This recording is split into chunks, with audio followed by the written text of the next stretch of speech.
जपजी साहब की अगली पौड़ी।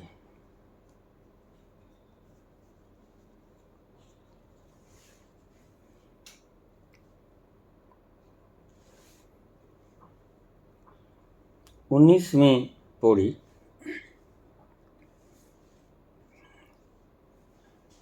मेरी दृष्टि में जपजी साहब की सभी पौड़ियां लाजवाब हैं। उनमें भी विशेष मुझे 19वीं पौड़ी ज़्यादा प्रिय है। शांत चित्त से, आनंद भाव से इससे सुनिएगा।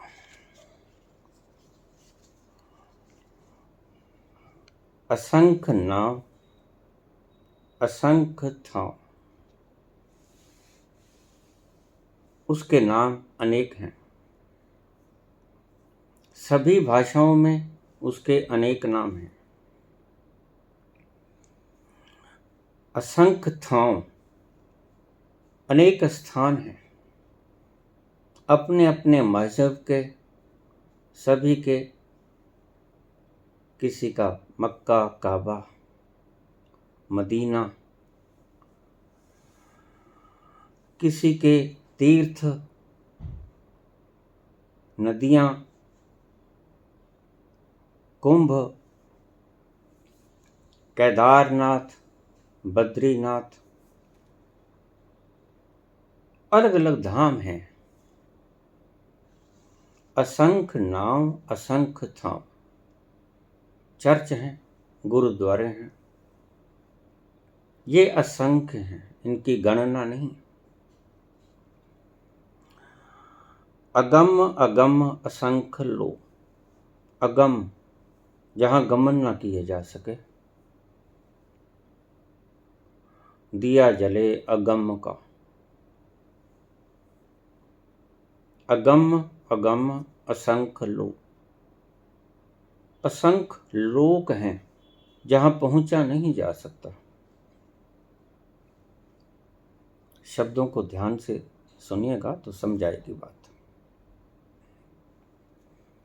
असंख्य कहीं सिर पार हो। जब मैं असंख्य कहता हूं तो मेरे सिर पे भार आता है। क्यों? क्योंकि वो गणना से परे है, तो मैंने उसकी गणना क्यों की, इस बात का भार आता है। वह संख्या में आता ही नहीं, तो मैंने उसे असंख्य कहना भी मेरे सिर पे भार आ जाता है, बुद्धि पे भार आ जाता है। असंख्य नाव असंख्य थांव, अगम अगम असंख्य लो, असंख्य कह सिर पार हो। असंख्य कहने भी से मेरे सिर पे भार होता है। गिनती में आ गया। हमने जब कहा परमात्मा एक है, तो संतों को ये बात जची नहीं। उन्होंने कहा एक कहने में गिनती की याद आती है, तो उसको एक कहना भी ठीक नहीं, और दो वो है नहीं, तो उसको परिभाषित कैसे करें? मनीषियों ने उसे परिभाषित किया अद्वैत। वह दो नहीं है, लेकिन गणना तो फिर भी आ गई। एक है, दो नहीं है, गणना तो फिर भी आ गई। इसमें एक की गणना आ गई, उसमें दो की गणना आ गई। कहीं भाग लो, शब्दों से आप बच ना पाओगे। तुम्हारी बनाई संख्याएं, तुम्हारी बनाई लिपियां सदा ही तुम्हें बोलनी पड़ेंगी, और मौन से कोई समझ नहीं पाया। क्या करें? यही लाचारी है संत पुरुषों की। शब्दों से तुम समझ नहीं पाते, भावना तुम्हें समझ नहीं आती। शब्दों से थोड़ा बहुत समझ पाते हो, भावना तुम्हारी पकड़ में नहीं आती तो आपको कोई समझाए, कैसे समझाए।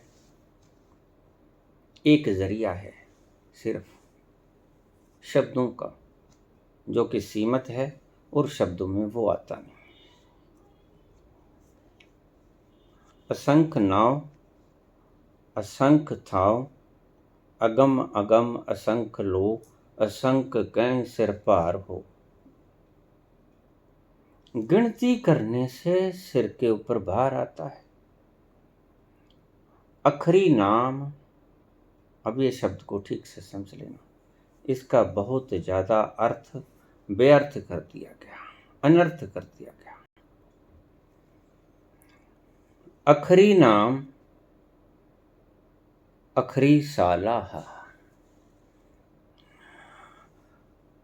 नाम भी अक्षरों का है, कोई भी ले लो। राम, अल्लाह, वह गुरु, सतनाम, एक ओंकार, सभी शब्द हैं।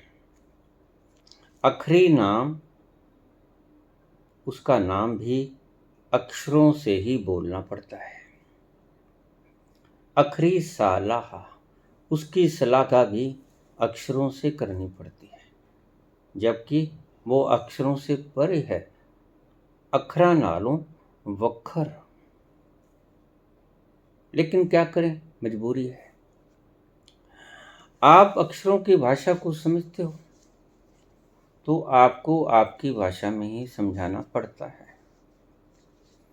आखिरी नाम आखिरी सालाह, आखिरी ज्ञान गीत गुण गा। अगर आपको ज्ञान देना है तो भी अक्षरों में बोलना पड़ेगा। मौन की भाषा आप समझते नहीं, प्रेम की भाषा आप समझते नहीं। आखिरी नाम आखिरी सालाह, आखिरी ज्ञान गीत। अगर गीत भी गुनगुनाएंगे तो उसमें भी अक्षर आएंगे। ज्ञान भी अक्षरों के द्वारा ही ज्ञानी बोल सकता है, और गीत भी अक्षरों के द्वारा ही गुनगुनाया जाता है। गुण, गीत गुण का, आपके गुण भी अगर हमें बोलने पड़ेंगे तो गुणों में भी अक्षरों का ही प्रयोग होगा। अब आगे शब्द समझिए। अखरी लिखण बोलण बाणी। जो बाणी में हम लिखते हैं या बाणी को हम गाते हैं या बोलते हैं, वो भी अक्षरों में ही लिखी गई, अक्षरों में ही बोली गई, और अक्षरों में ही बाबा नानक कहते हैं गाई गई।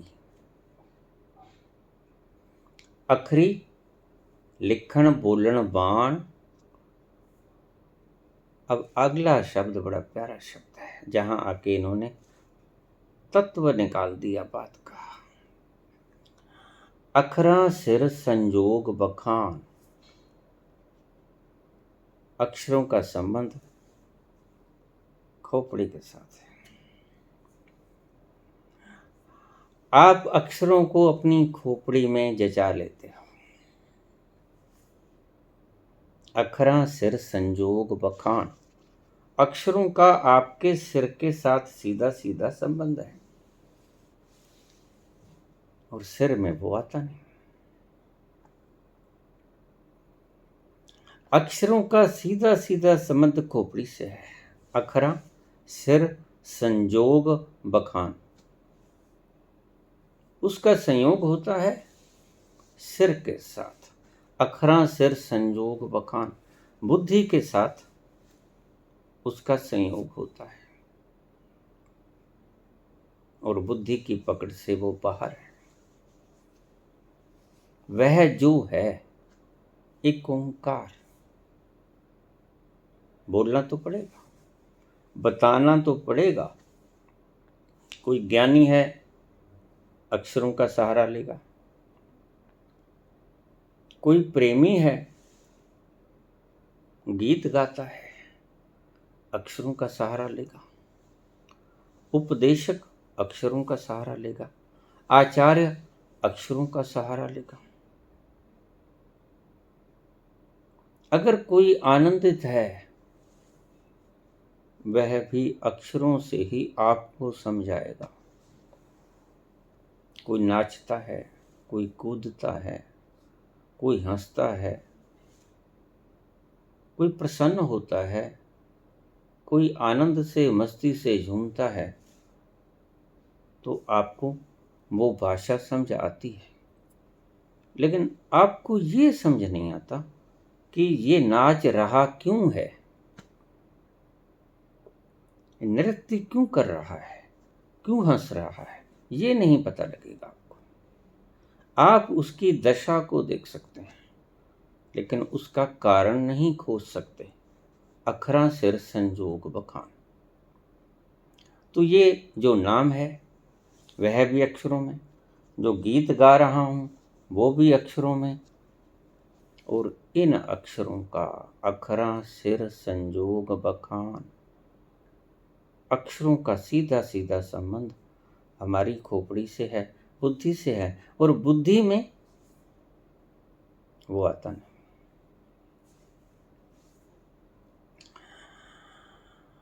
जिन ए लिखे तिस सिर ना। जिसने ये शब्द लिखे, जप जी लिखी, उसने सिर से नहीं लिखी। अब यहां समझ लेना बात। परमात्मा जब अपनी वाणी को उतारता है व्यक्ति के भीतर, मोहम्मद कहते हैं कुरान उतरी, कुरान उतरी गगन मंडल से। अल्लाह ने कुरान उतारी। बाबा नानक के जप जी उतरी। कृष्ण के गीता उतरी।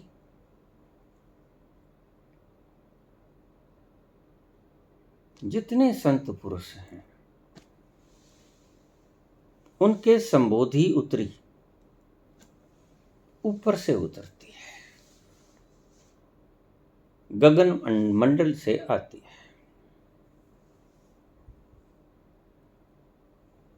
किस भाषा में आती है ये आपने कभी सोचा नहीं था। वो उतारता है शब्दों से परे की बात में। परमात्मा बोलता है।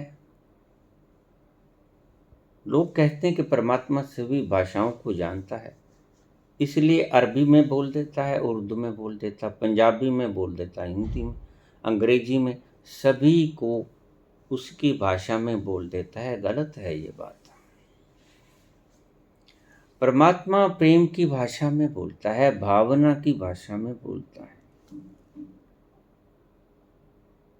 और परमात्मा जिस भाषा में बोलता है वो तुम्हारी भाषा नहीं है, वो भाषा ही नहीं है, वो भाव है, भाव दशा है, गहरा है। इस शब्द को अच्छे से समझना।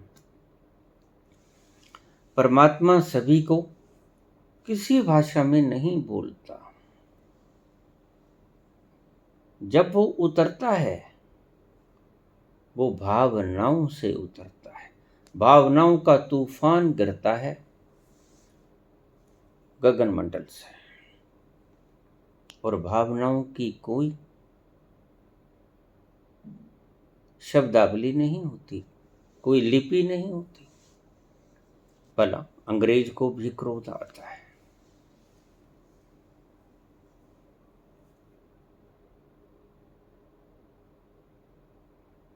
मुसलमान को भी क्रोध आता है, सनातनी को भी क्रोध आता है, ईसाई को भी क्रोध आता है,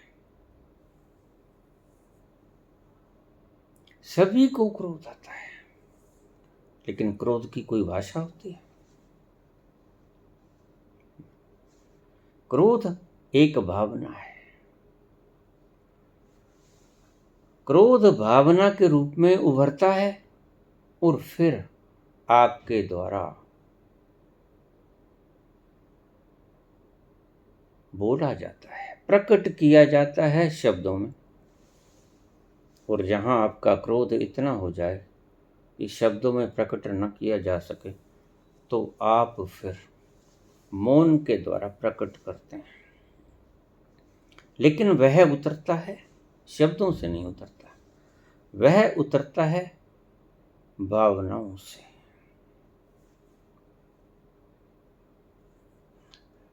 ना प्रेम की कोई शब्द होती है, ना घृणा की कोई शब्द होती है, ना क्रोध की, ना ही किसी भी शांति की कोई शब्द नहीं होता। सीधे सीधे शब्द नहीं उतरे कुरान के हजरत मोहम्मद पर। परमात्मा सभी भाषाएं जानता है, सर्वज्ञ है, लेकिन बोलता नहीं है अरबी में, बोलता नहीं है उर्दू में। जपजी पंजाबी में नहीं बोली गई, जपजी भावनाओं में बोली गई। एक सिख जब क्रोध करेगा तो भावना उत्पन्न होगी क्रोध की, फिर उस भावना को प्रकट करेगा, किसी भी भाषा में कर दे, अंग्रेजी में भी कर सकता, हिंदी पंजाबी में भी कर सकता, परंतु उसने फेंका क्रोध, उसने फेंका प्रेम। वो भावनाएं उतारता है आदमी के भीतर, शब्दावली देता है व्यक्ति की खोपड़ी, अखरा सिर संजोग बखान। अक्षर यहां तब्दील होते हैं, वो भावनाएं भरता है आपके भीतर। आप ट्रांसलेटर हैं, आपकी बुद्धि ट्रांसलेटर है उन भावनाओं को शब्दों में तब्दील करने की। अखरा सिर संजोग बखान, अक्षरों में ट्रांसलेट करने का यंत्र है बुद्धि।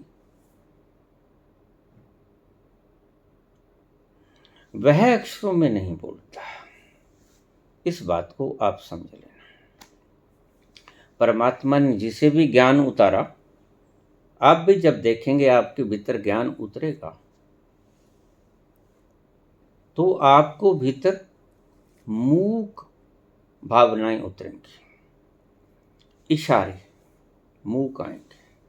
जब कोई वह आपको आदेश देता है तो शब्दों में नहीं कहता। एनलाइटनमेंट के वक्त वह शब्द नहीं प्रयोग करता, भावनाओं को उत्पन्न करता है कि देखो ऊपर, यहां पांव रखो, ऊपर निहारो। आपको शब्द नहीं बरतता है, उसके पास शब्द नहीं। जिसके प्रेम होता है हृदय में, जिसके पास प्रेम की संपदा होती है, वह तुच्छ शब्दों का सहारा नहीं लेता।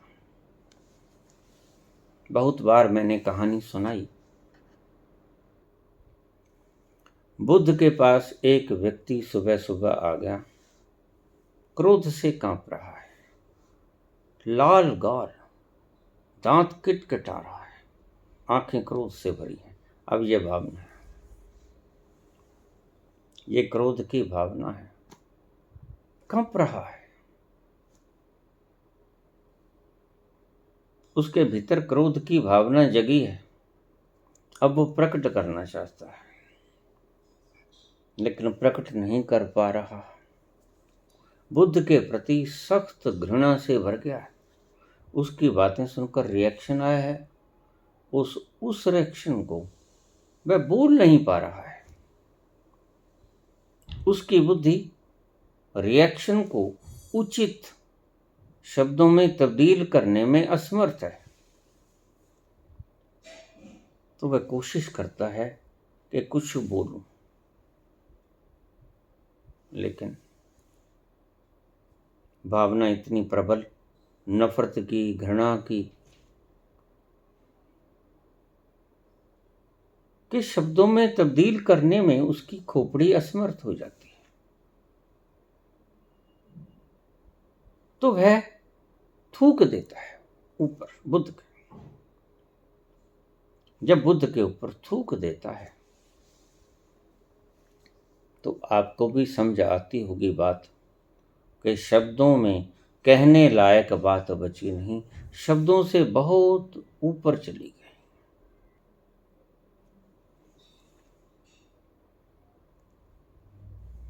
जब थूक दिया बुद्ध के ऊपर, बुद्ध ने अपना रुमाल निकाला, पूछ लिया, देखा बड़ी शांत दृष्टि से। ये तो मैं समझ गया बनते, कुछ और भी कहना है?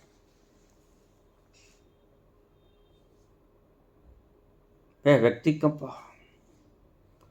थूकने के बावजूद इस व्यक्ति ने अपनी शांति नहीं खोई,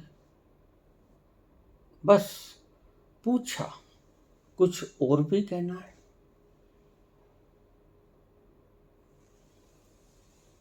और क्या कहना है? जो कुछ कहना था वो कंडेंस कर कर थूक दिया गया, पर भाषा में नहीं समाता था। वो भाषा से परे की बात थी, इसलिए थूक के जाहिर करना पड़ा। घृणा अत्यंत सख्त थी, नफरत की आग में जल रहा था वो व्यक्ति। कुछ ऐसे शब्द कह दिए होंगे बुद्ध ने। बुद्ध अक्सर ऐसे शब्द कह देते हैं, तुम पागल नहीं हो जो ईसा को सूली चढ़ा देते हो, तुम पागल नहीं हो मंसूर के हाथ पांव काट लेते हो, तुम पागल नहीं हो सुकरात को जीते जी जहर का प्याला पीने पे मजबूर कर देते हो, तुम पागल नहीं हो मीरा को जहर का प्याला पिला के रहते हो, तुम पागल नहीं हो बुद्ध के ऊपर थूक देते हो, तुम पागल नहीं हो महावीर के कानों में कीलें ठोक देते हो। कोई कारण है जिससे तुम्हें ये करना पड़ता है। कारण क्या है? इनके पारदर्शी शब्द जो आपके हृदय को भेद कर चीर के निकल जाते हैं और आपकी खोपड़ी को घृणित कर जाते हैं। ध्यान रखना, जब आपकी खोपड़ी में भरे हुए शब्द अखरा सिर संजोग बखान, ये अक्षर जो भरे हुए हैं आपके सिर में, भरे चाहे किसी ने भी हैं, किसी शास्त्र ने भरे, किसी उपदेशक ने भरे, किसी आचार्य ने भरे, किसी संत ने भरे, किसी महापुरुष ने भरे, किसी आपके गुरु ने भरे, ये नफरत की भाषा है। जिसने भी ये शब्द भरे, जब उनको तोड़ देता है कोई सच्चा संत, तो आपको बड़ी झुंझलाहट पैदा होती है, क्योंकि आप उन शब्दों की लोरी लेके सोए हुए थे। वो शब्द आपको सुला रहे थे लोरी की तरह, और जब कोई सच्चा संत आपको जगाता है तो वो आपके शब्दों को तोड़ता है, आपकी मान्यताओं को तोड़ देता है, नष्ट भ्रष्ट कर देता है, उजाड़ देता है। अपना सब कुछ उजड़ता देखकर अपनी आंखों के सामने तुम आपे से बाहर हो जाते हो, और जब तुम आपे से बाहर हो जाते हो तब तुम्हें ये कदम उठाने पड़ते हैं। टांग देते हो, किसी को काट देते हो, किसी को जहर पिला देते हो। और बुद्ध के वक्त तो लोग बहुत अच्छे थे, तब तक सभ्यता कुछ सीख गई थी,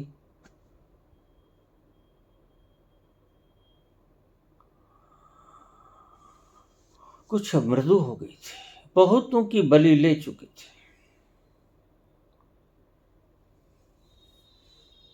जो कि सिर्फ थूक के ही, हमारे पूर्व में ऐसी घटना नहीं घटी।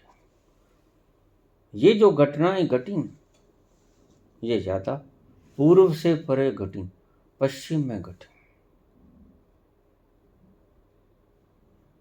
पूर्व में कुछ लोग मृदु स्वभाव के शुरू से ही रहे हैं।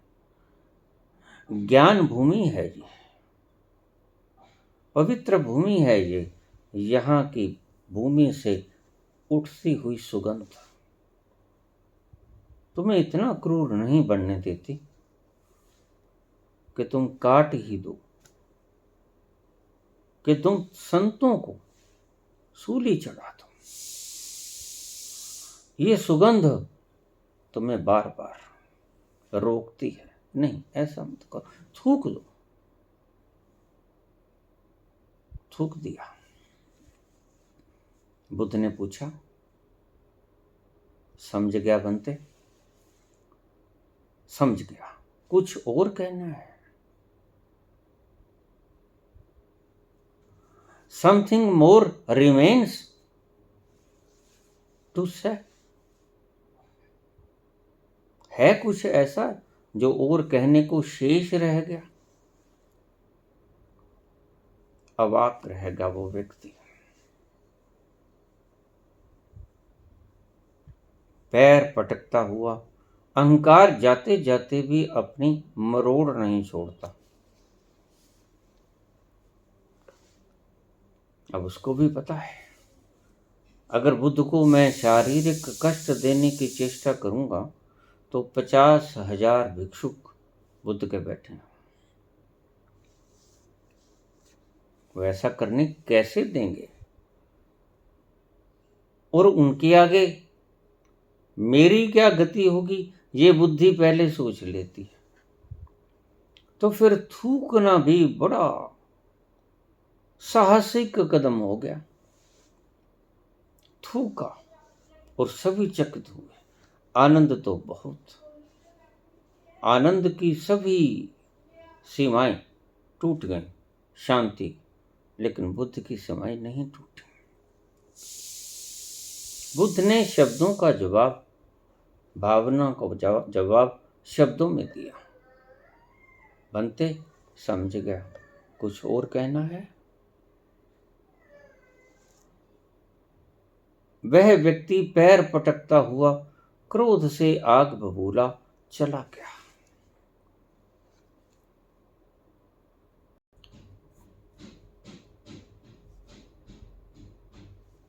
रात्रि भर सोया नहीं।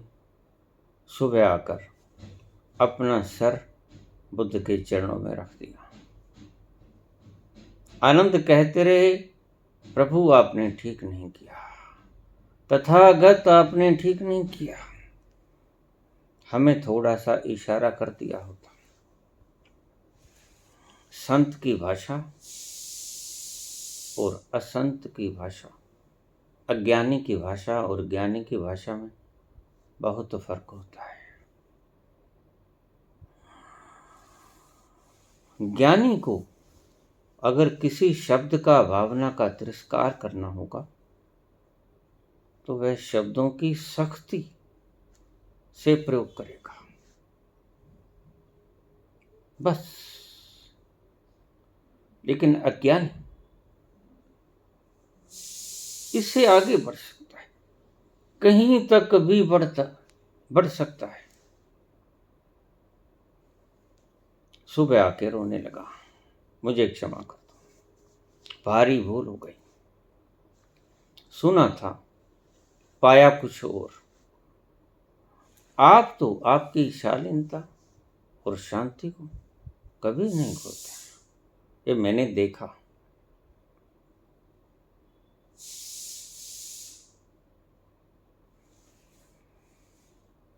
अखरा सिर संजोग बखान, जिन ए लिखे तिस सिर ना। जो मैं बोल रहा हूं, जो मैं लिख रहा हूं, इसका जिम्मा मेरे सिर पे मत रखना। क्यों? जिब फुरमाए तिब तिब पा। जैसे उसने फुरमाए, ये बड़ा प्यारा शब्द बोला बाबा ने। जैसे जैसे भावना उठी स्फुरन हुआ, इसका मतलब बोला नहीं गया। जिब फुरमाए तिब तिब फुरमाए, जैसे जैसे भावना का स्फुरन हुआ, उसके द्वारा फेंकी गई भावना का स्फुरन हुआ, तिब तिब पा, वैसे वैसे मैंने बोल दिया। अब ऊपर से आती हैं भावनाएं, स्फुरित होती हैं। और हर एक व्यक्ति जो भाषा को जानता है, अगर गोरख बोलेंगे तो अपनी भाषा बागड़ी बोलेंगे, बुद्ध बोलेंगे तो अपनी भाषा बोलेंगे, महावीर अपनी भाषा बोलेंगे, मीरा राजस्थानी बोलेगी,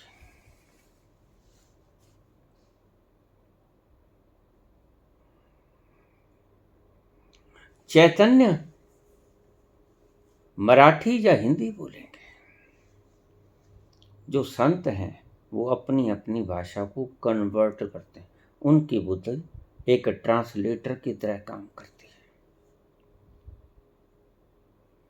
ऊपर से आती है स्फुरना भाव की, और ये बुद्धि ट्रांसफॉर्म करती है इनटू वर्ड्स, शब्दों में।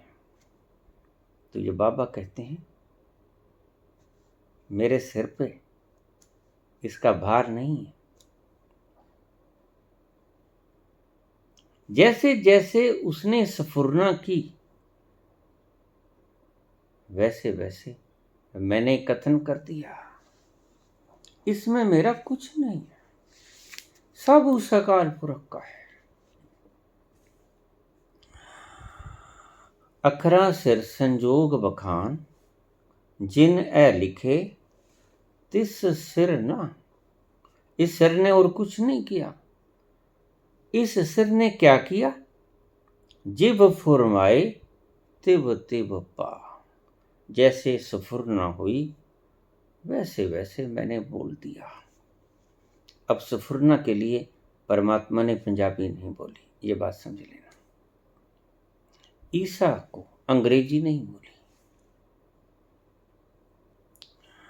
बुद्ध महावीर को उनकी भाषाओं में नहीं बोला, पाली या प्राकृत। उन्हें उनकी बुद्धि ने ट्रांसलेट किया। जिस भी संत को आज तक ज्ञान हुआ, लाओसे ने अपनी भाषा में ट्रांसलेट किया। सो परमात्मा कभी भाषाओं में नहीं बोलता। भाषा परमात्मा की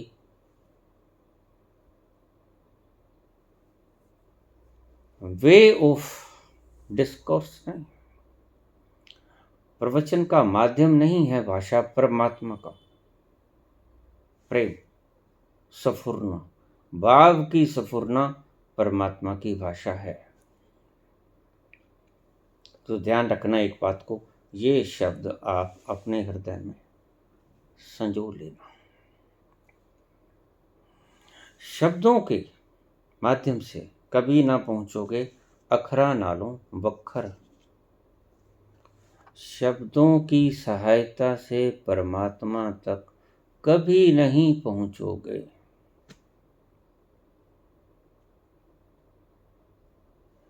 भावनाओं की सहायता से पहुंच जाओगे।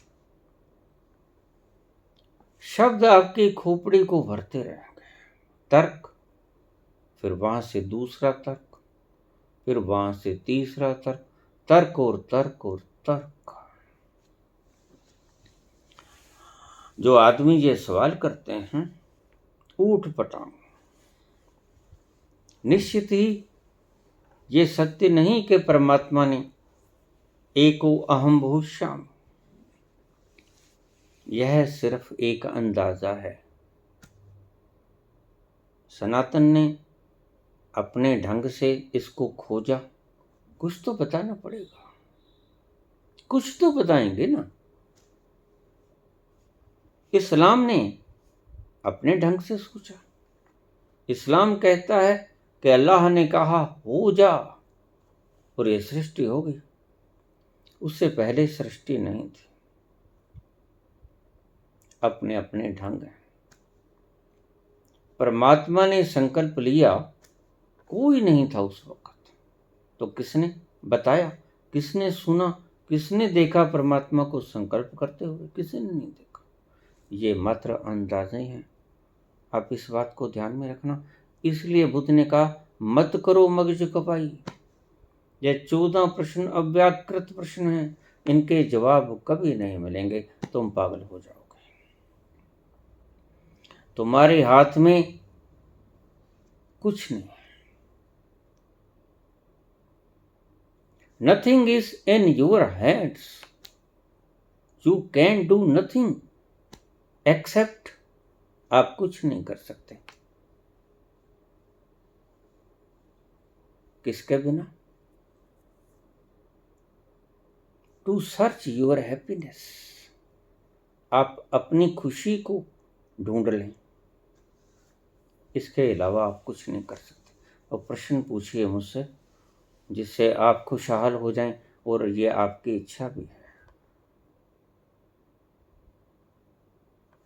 बड़ी दुखद बात है, आपकी जो खोज है उसको आप कभी खोजते हैं, और जो आपकी खोज नहीं है आपकी बुद्धि सदा उसे खोजती है। भला ये कोई आदमी की खोज है कि परमात्मा ने जब संकल्प किया कि मैं एक से अनेक हो जाऊं, तो उसने भेदभाव क्यों किया? उसने शीप बनाई, बेड़ें बनाई। बहुत से दरबारों में आज इन भेड़ों को बैठी हुए पाओगे आप।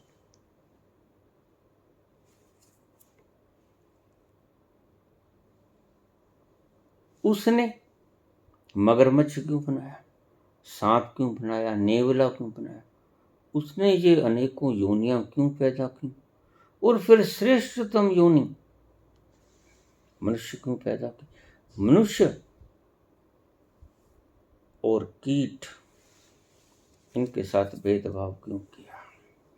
ये खोपड़ी के प्रश्न तुम्हें पूछने नहीं चाहिए। तुम पूछते हो तो ये तुम्हारी मूढ़ता है, मूढ़ता, परम मूढ़ता। देखिए, मैं डॉक्टर के पास हूं, दुखता हो मेरा पेट, तीव्र दर्द से कराहता हुआ मैं डॉक्टर के पास जाता हूं, और जैसे ही डॉक्टर के सामने जाता हूं तो मैं उससे पूछता हूं पानी की केमिकल संरचना क्या है डॉक्टर साहब? आप तो साइंस पढ़े। H2O है या समथिंग एल्स? H2O2 है या HO2 है? क्या है? ये शोभा देता है?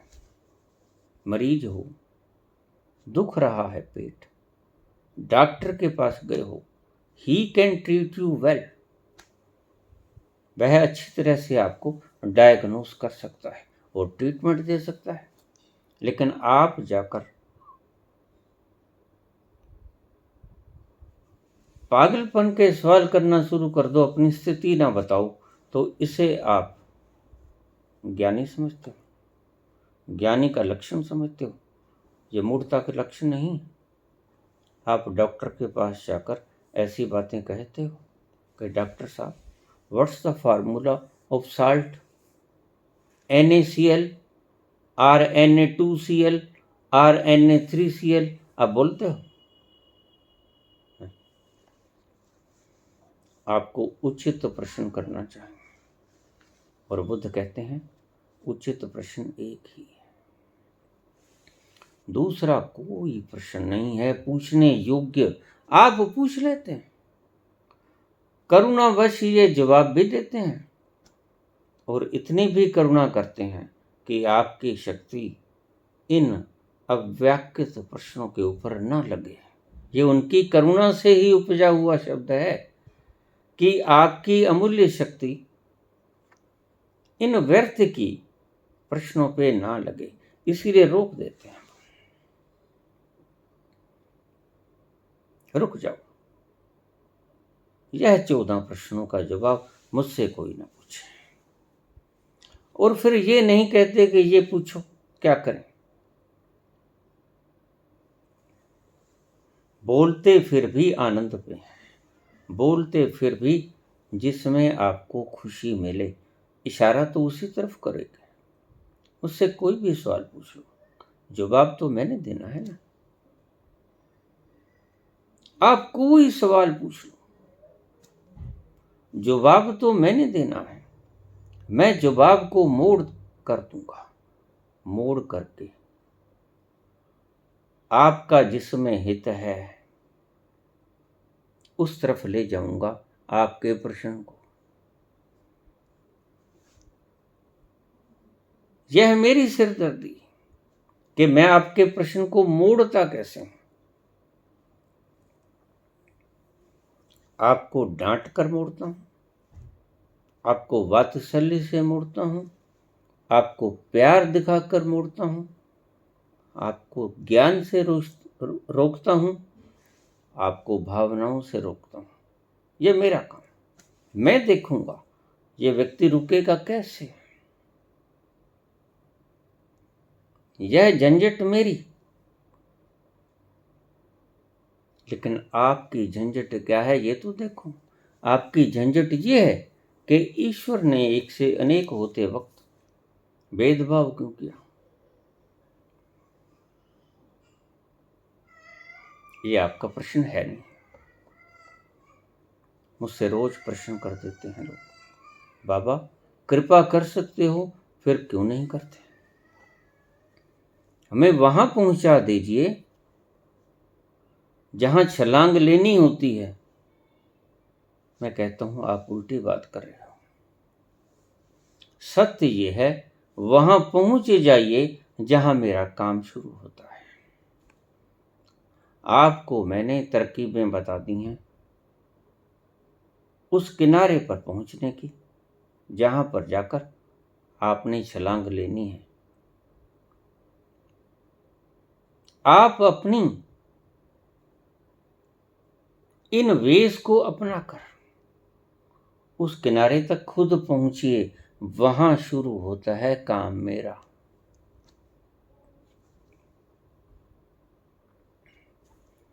लोग कहते हैं विवेकानंद के सर के ऊपर परमहंस ने जैसे हाथ रखा था वैसे हमारे सिर के ऊपर हाथ क्यों नहीं रख देते? तो मैं उनसे कहता हूं विवेकानंद बन जाइए। सिर के ऊपर हाथ रखने का फिक्र मत कीजिए, वो रखा ही जाएगा। आप चाहे मेरे से कितने भी दूर क्यों ना बैठे हो, लेकिन अगर आप विवेकानंद की योग्यता रखते होगे तो ध्यान रखना, इस जगत में ईश्वर किसी के साथ अन्याय नहीं करता।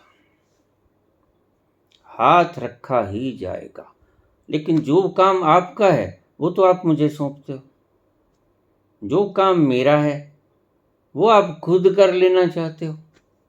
जिस वक्त कर्ज की जरूरत होगी छलांग लेते वक्त, वहां मेरा काम शुरू होता है, वहां गुरु का काम है।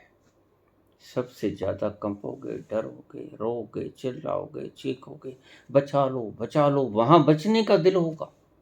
अभी तो कुछ भी नहीं हुआ है, अभी तुम क्यों ये काम मुझे क्यों सौंप रहे हो? आपको विधियां बताई किस लिए हैं? आप वहां तक पहुंचिए इन विधियों का सहारा लेकर। सुबह उठिए, क्रिया योग कीजिए, भरपूर मात्रा में क्रिया योग कीजिए। ऑक्सीजनेटेड हो जाइए, फुल ऑक्सीजनेटेड, ब्लड को ऑक्सीजनेटेड कर लीजिए। बहुत बार मैंने कहा कि आप अपना हीमोग्लोबिन का लेवल उच्चतम स्तर पर रखिए, 15, 16, 15, 16, 17 के आसपास। ये उच्चतम स्तर होता है हीमोग्लोबिन का। मैं क्यों कहता हूँ? But because hemoglobin is a carrier of oxygen through blood all over the body। वो एक वाहक है। हीमोग्लोबिन एक वाहक है जो आपके शरीर में ऑक्सीजन को लेकर सारे शरीर में उसे घुमाता रहता है, और जितनी मात्रा में ऑक्सीजन आपके अंगों को मिलेगी उतनी ही मात्रा में वो कार्य क्षमता करने के योग्य हो जाएंगे। हीमोग्लोबिन की मात्रा को आप बढ़ाइए। बहुत बार मैं कह चुका हूँ, ऐसे पदार्थों को खाइए जिससे आपका हीमोग्लोबिन का स्तर उच्चतम स्तर पे हो जाए। और फिर क्रिया योग, ऑक्सीजनेटेड, फुल ऑक्सीजनेटेड बॉडी। अगर आपका ब्लड फुल ऑक्सीजनेटेड हो गया तो आप परिश्रम भी कर पाओगे, अन्यथा ना क्रिया योग कर पाओगे। शरीर आलस्य से भरा होगा। आलस्य में होना और ध्यान में होना, ये दो अवस्थाएं ऐसी हैं जो बाहर से देखने में यकसा मालूम होती हैं। समाधि में गया हुआ व्यक्ति भी बिल्कुल स्टैचू जैसा लगेगा, और आलस्य से भरा हुआ व्यक्ति भी स्टैचू की तरह लगेगा। एक पूर्ण प्राणों से युक्त है समाधिस्थ, एक निष्प्राण है करीब करीब सुस्त व्यक्ति। सो सुस्त व्यक्तियों को आपने श्रेणी में डाल दिया समाधिस्थ व्यक्तियों के।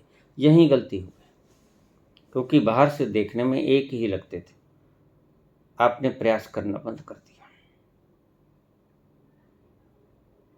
बिना कुछ किए। इसलिए सबसे पहले मैं कहता हूं, पहले आप शरीर को पूरा थकाइए, ऑक्सीजनेटेड कीजिए। लेकिन ये प्रयास आपको बहुत मुश्किल लगता है।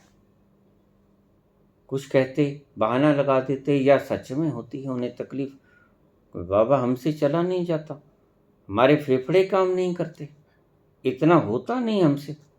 तो जितना होता है आपकी कैपेसिटी के अनुसार उतना क्रिया योग कर लीजिए।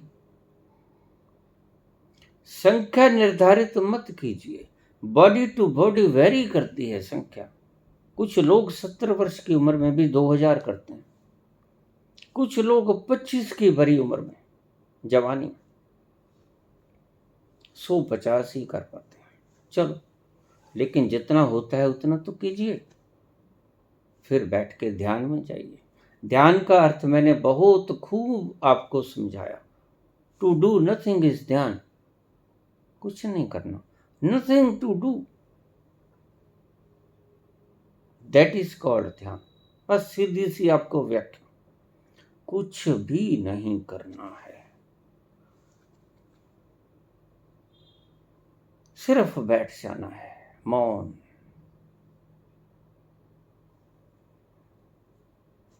लोग पूछते हैं, बाबा भीतर कैसे जाएं? जब कुछ न करने में आ जाओगे तो आपको फिक्र नहीं करनी होगी, कि भीतर जाने की फिक्र नहीं करनी होगी, खुद से ही भीतर चले जाओगे। ईंट पूछे हाथों से कि मैं सड़क पे कैसे गिर जाऊं, तो सुनने वाले कहेगा कि इस पकड़ को छुड़वा लो, ये जो पकड़ बना रखी है इसको छोड़ दो। ईंट को गिरने की चिंता नहीं करनी है, भीतर कैसे उतरे आप ये चिंता को त्याग दो। वो फोर्स ऑफ ग्रेविटेशन ईंट को खींच ही लेगा। ईंट को ये चिंता त्याग देनी चाहिए कि मैं उस तत्व तक कैसे पहुंचूं, मैं उस धरा तक कैसे पहुंचूं, 10 मंजिल ऊपर हूं, लेकिन जिसने ईंट पकड़ रखी है वो ईंट को अगर छोड़ दे तो ईंट को नीचे जाने के लिए कोई श्रम नहीं करना पड़ता, फिर आगे काम परमात्मा का।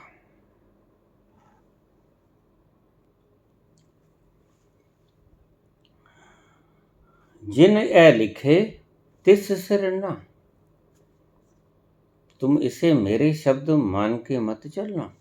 जप जी मैंने नहीं लिखी है, जप जी फरमाई है उसने, ये मेरे भीतर सफुरना आई, और जैसे जैसे सफुरना आई जब फरमाए तिव तिव पा, वैसे ही मैं शब्दों में तब्दील करता गया। एक अक्षर भी इधर उधर नहीं देखा, इधर उधर नहीं लिखा।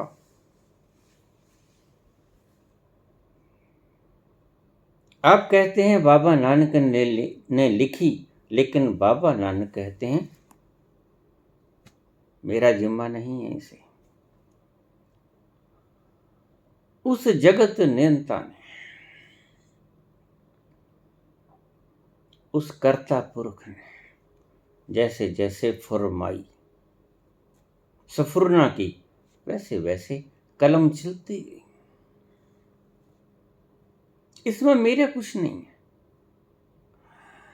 जिन ए लिखे तिस सिर ना, मुझे इसका श्रेय मत देना, ये मैंने नहीं लिखे। जिब फरमाए तिब तिब पा, जैसे जैसे उसने मुझे फरमान जारी किया, मेरे भीतर सफुरना उपजाई, मैंने वैसे वैसे लिख दिया। मेरा इसमें कुछ नहीं है, सिर्फ ट्रांसलेट करने के अलावा।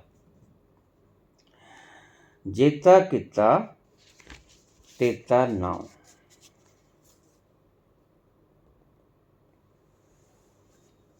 अब देखिए ये शब्द कितना प्यारा है।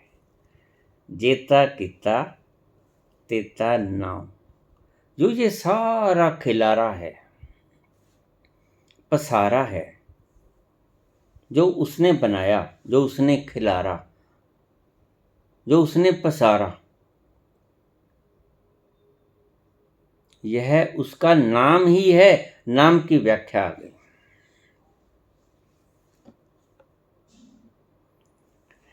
कहते हैं कि अखरा सिर संजोग बखान, अखरी लिखन अक्षरों में ही लिखी जाती है और बोली जाती है वाणी।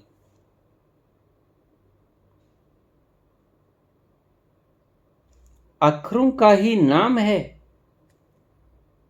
अक्षरों में ही शास्त्र लिखे गए, लेकिन अक्षरों का परमात्मा के साथ कोई संबंध नहीं।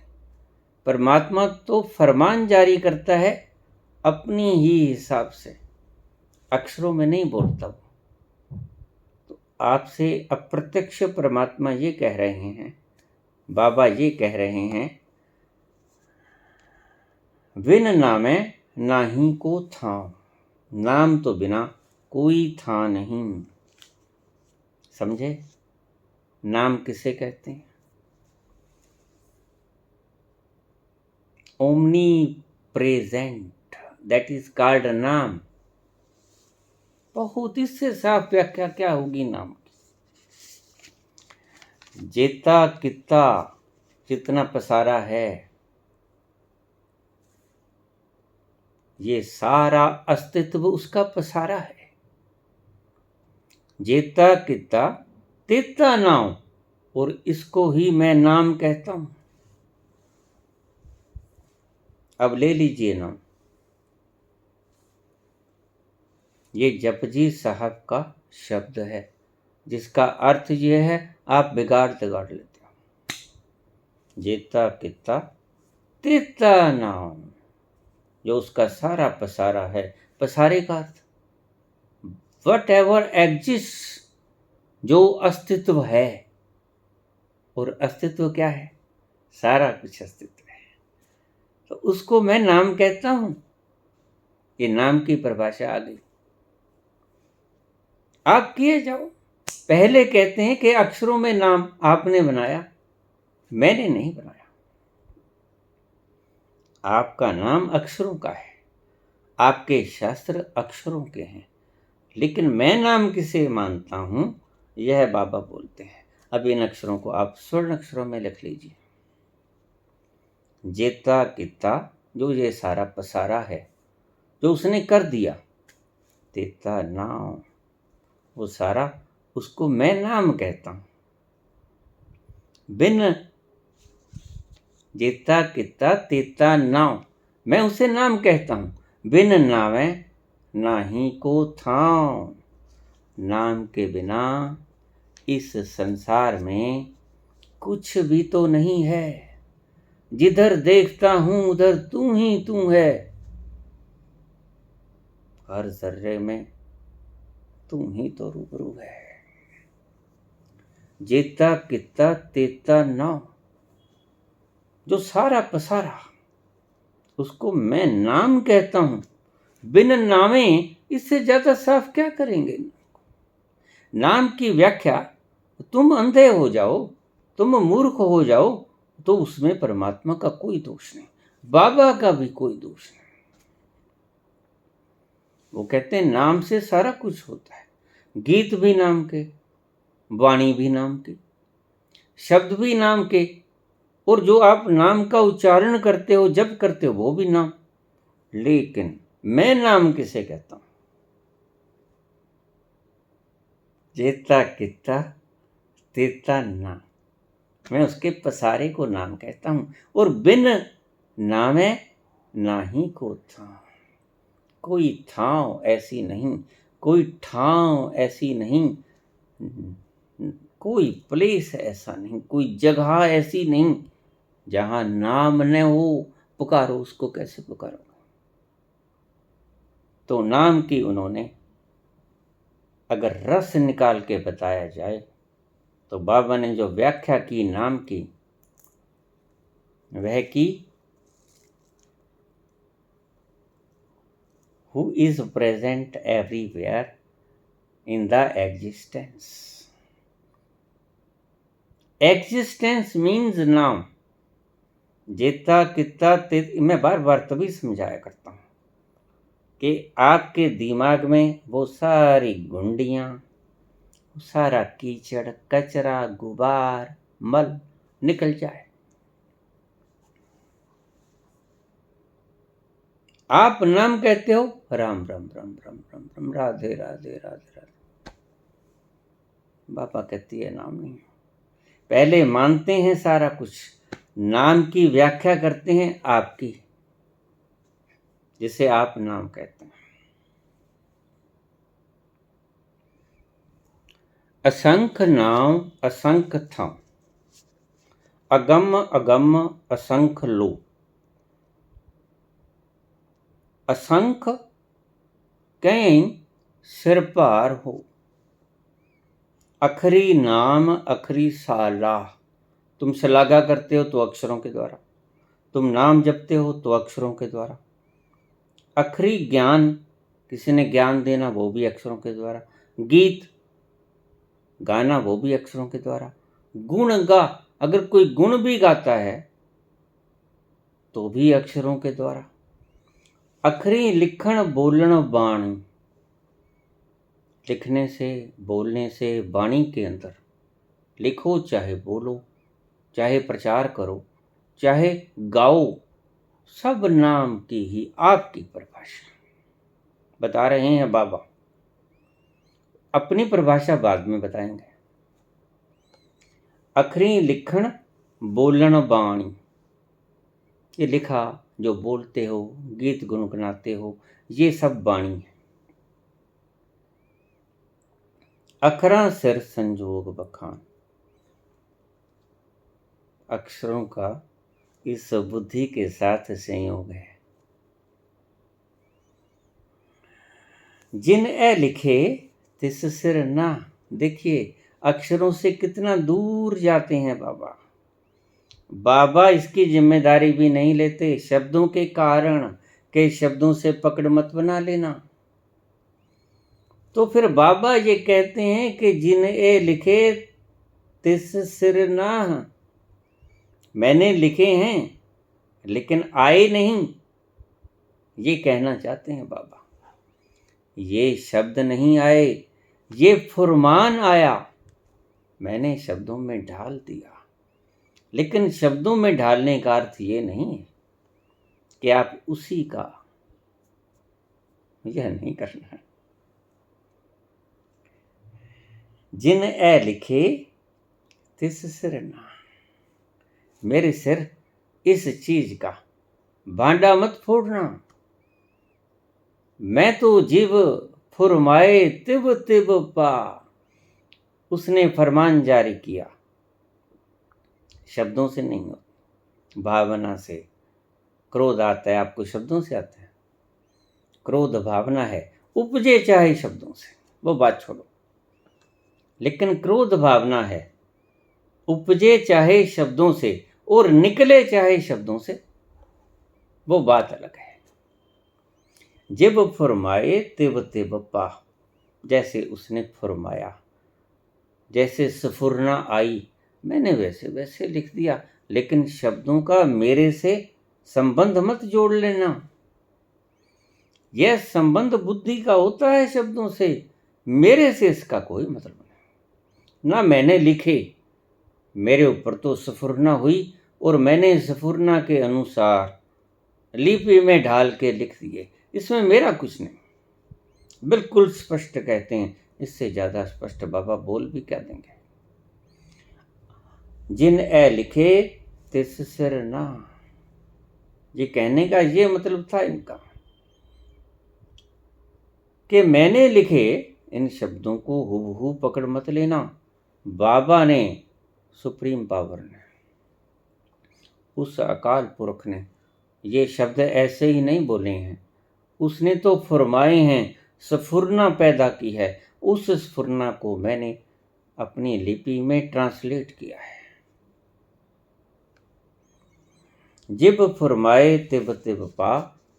अब नाम की परिभाषा देखिए। जेता किता तेता नाम, ये सारा पसारा है, इसको मैं नाम कहता हूँ। जेता किता तेता नाम, इस सारे पसारे को मैं नाम कहता हूँ। बिन नावे नाही को था, नाम के बिना कोई ऐसी जगह ही नहीं जो कि बाकी बची हो। तो ओमनी प्रेजेंट उसी को कहते हैं, सर्वव्यापक उसी को कहते हैं, जिसको बाबा नाम कहते हैं। उसको जपो, शब्दों में नहीं आता। बाबा कहते जो मैंने शब्दों में लिख दिया, इसको भी आप मेरा लिखा मत समझ लेना, क्योंकि उसको सीधा सीधा उसके भावना में प्रकट करना असंभव था।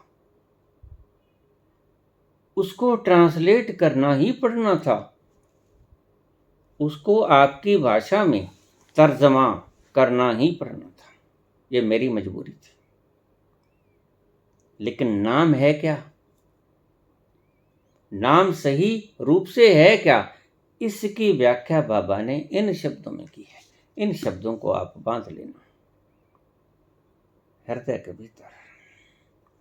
जेता किता तेता नाम, जो उसका पसारा है उसको मैं नाम कहता हूं।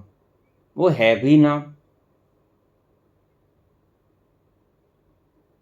जो ये सारा अस्तित्व है उसको मैं नाम कहता हूं। बिन, और भी साफ करते हैं, बिन नावे नाही को था, कोई स्थान नहीं सारे अस्तित्व में जहां नाम नहीं है, जर्रा जर्रा, दैट इज कॉल्ड नाम।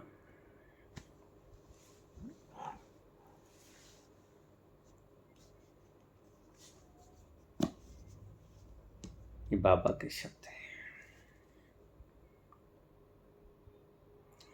कुदरत कवन कहा विचार,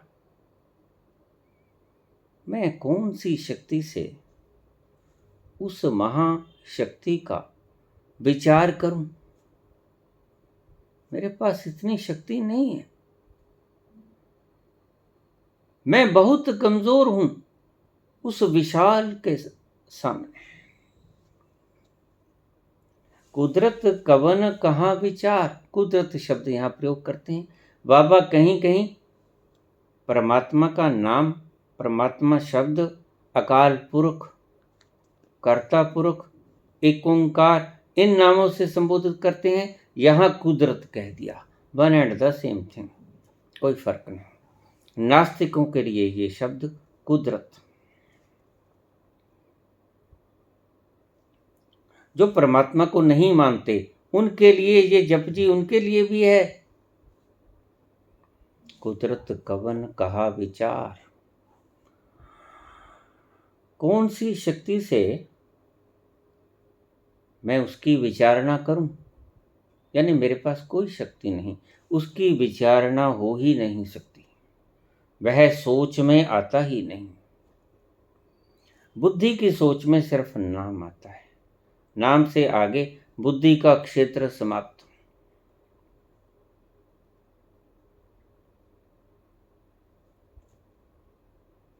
वार्या न जावा एक बार,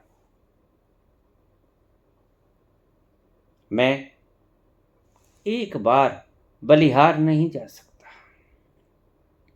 मैं बहुत छोटा हूं तेरे विराटत्व के सामने। जो तुध पावे, अब ये निचोड़ की बात कह गए।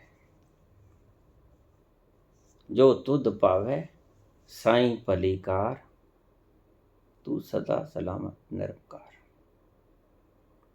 तू ही है, था, रहेगा, आद सच, जुगाद सच, है भी सच, नानक होसिं भी सच। धन्यवाद।